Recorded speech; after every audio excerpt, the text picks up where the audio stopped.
మన దేశ రాజధాని ఢిల్లీ, అక్కడ ఔటర్ రింగ్ రోడ్ కేవలం 87 కిలోమీటర్లు మాత్రమే.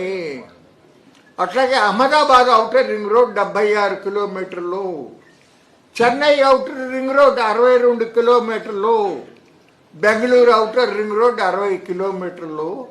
అటువంటి అంత పెద్ద మహానగరాలే ఆ విధంగా తక్కువ నిడివితో ఉంటే ఇక్కడ మనకి 189 కిలోమీటర్ల.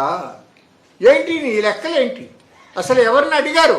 అసలు ఎందుకు 189 కిలోమీటర్ల ఔటర్ రింగ్ రోడ్ అని ప్రశ్నించాల్సిన అవసరం ఉంది?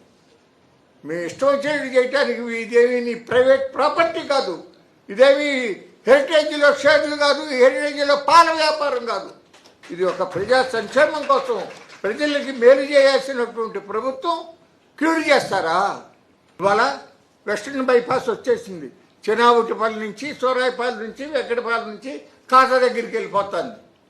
చక్కగా కాజా దగ్గర నుంచి నిడమానూరుకి ఈస్టర్న్ బైపాస్ చేయడానికి సెంట్రల్ గవర్నమెంట్ అంగీకరిస్తే ఈయన inner ring road, outer ring road అని అంటాం వలన వాళ్ళు ఆ ఐడియా డ్రాప్ చేసుకున్న పరిస్థితి జరిగింది. ఆ ఈస్టర్న్ బైపాస్ వస్తే అసలు ఇన్నర్ రింగ్ రోడ్ అవసరమే ఉంది?